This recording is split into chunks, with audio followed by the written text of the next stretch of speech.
ಆದ್ಮೇಲೆ ನಮಸ್ಕಾರ. ನಾನು KM ವೀರೇಶ್, ಚಿತ್ರಲೋಕ ಸಂಪಾದಕ.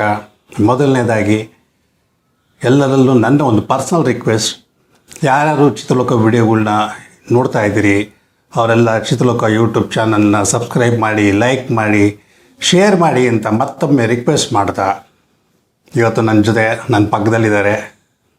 ನೋಡ್ತಿದ್ದಂಗೆ ಬಹುಶಃ ಗೊತ್ತಾಗ್ಬೋದು ಅವ್ರು ಯಾರು ಅಂದ್ಬಿಟ್ಟು ಅಂತ. ಜೂನಿಯರ್ ವಿಷ್ಣುವರ್ಧನ್. ನಮಸ್ಕಾರ. ಇವರ ನಿಜವಾದ ಹೆಸರು ಆಲಿ ಅಂದ್ಬಿಟ್ಟು ಅಂತ. ಆದರೆ ಇವರ ವೃತ್ತಿ, ಮಾಡೋ ಕೆಲಸ ಪ್ರತಿಯೊಂದು ವಿಷ್ಣುವರ್ಧನ್ ಅವರನ್ನು ಇಮಿಟೇಟ್ ಮಾಡೋದು. ಅವರ ಬಾಡಿ ಲ್ಯಾಂಗ್ವೇಜ್, ಸ್ಟೈಲ್, ಮಾತುಕತೆ ಪ್ರತಿಯೊಂದು ಸಾಹಸ ಸಿಂಹ ವಿಷ್ಣುವರ್ಧನ್. ಅವರೆಲ್ಲೇ ಹೋಗಲಿ, ಏನೇ ಮಾಡಲಿ, ಜನ ಅವ್ರನ್ನ ಗುರುತಿಸೋದು ಜೂನಿಯರ್ ವಿಷ್ಣುವರ್ಧನ್ ಅಂದ್ಬಿಟ್ಟು ಅಂತ.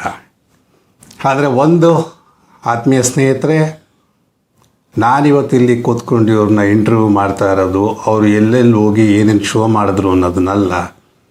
ಒಬ್ಬ ವ್ಯಕ್ತಿ ಜೂನಿಯರ್ ಕಲಾವಿದರಾಗಿ, ವಿಷ್ಣುವರ್ಧನ್ ಅವರ ಪರಮ ಭಕ್ತರಾಗಿ ಯಾವ್ಯಾವ ರೀತಿ ಅವರ ಜೀವನದ ತೊಂದರೆಗಳನ್ನ ಅನುಭವಿಸಿದ್ದಾರೆ ಅನ್ನೋದನ್ನು ಅವರೇ ಮಾತಾಡ್ತಾರೆ. ಅನೇಕ ವಿಷಯಗಳು ವಿಷ್ಣುವರ್ಧನ್ ಅವರ ಬಗ್ಗೆ, ಅವರ ಒಡನಾಟದ ಬಗ್ಗೆ, ಮನೆಯವರ ಬಗ್ಗೆ ಪ್ರತಿಯೊಂದನ್ನು ಚಿತ್ರಲೋಕ ಈ ಸಂಚಿಕೆಯಲ್ಲಿ ಹೇಳ್ಕೊಂಡಿದ್ದಾರೆ. ಎಲ್ಲರೂ ಚಿತ್ರಲೋಕ ವಿಡಿಯೋಗಳನ್ನ ನೋಡಿ, ಲೈಕ್ ಮಾಡಿ, ಶೇರ್ ಮಾಡಿ. ಮತ್ತು ಆಲಿಯವರಿಗೆ ಇರೋ ಒಂದು ದೊಡ್ಡ ಪ್ರಾಬ್ಲಮ್ ಏನು ಅನ್ನೋದನ್ನು ಅವರೇ ಬಾಯ್ಬಿಟ್ಟು ಹೇಳ್ಕೊಂಡಿದ್ದಾರೆ. ಸದ್ಯದಲ್ಲೇ ಅವರ ಮಗಳ ಮದುವೆ, ಆ ಮಗಳ ಮದುವೆಯಲ್ಲಿ ಅವರು ಚೆನ್ನಾಗಿ ಓಡಾಡುವಂಗಾಗಲಿ ಅಂತ ನಾನು ಆಶಿಸ್ತಾ ಆಲಿ ಅವ್ರ ಬಗ್ಗೆ ಒಂದೆರಡು ಮಾತಾಡಿದ್ದೀನಿ. ಮಿಕ್ಕಿದ್ದು ಕಾರ್ಯಕ್ರಮದ ಬಗ್ಗೆ ಅವರ ಅನುಭವಗಳನ್ನ ಎಲ್ಲವೂ ಅವರೇ ವಿವರಿಸ್ತಾರೆ.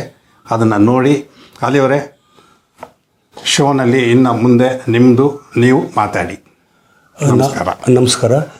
ನಮಸ್ಕಾರ. ನಾನು ಒಂದು 150 ಚಿತ್ರಗಳಲ್ಲಿ ಅಭಿನಯಿಸಿದ್ದೇನೆ. ಕನ್ನಡ, ಹಿಂದಿ, ತೆಲುಗು, ತಮಿಳು ಎಲ್ಲದರಲ್ಲಿ ಅಭಿನಯಿಸಿದ್ದೇನೆ. ಯಾಕಂದರೆ ಕಲಾವಿದರದ್ದು ಏನಂತ ನಿಮಗೆ ಗೊತ್ತು. ಯಾಕಂದರೆ ಇವತ್ತು ಇಲ್ಲಿ ಬಂದು ನಾನು ನನ್ನ ಕಷ್ಟನ ಹೇಳ್ಕೊಂಡಿದ್ದೀನಿ. ನೀವು ನಮಗೆ ಅದೇನು ಪ್ರೋತ್ಸಾಹ ಮಾಡ್ತಿರೋ ನೋಡಬೇಕು. ನೀವು ನಮಗೆ ಒಂದು ಸಹಕಾರ ಮಾಡಬೇಕಂತ ಕೇಳಿ.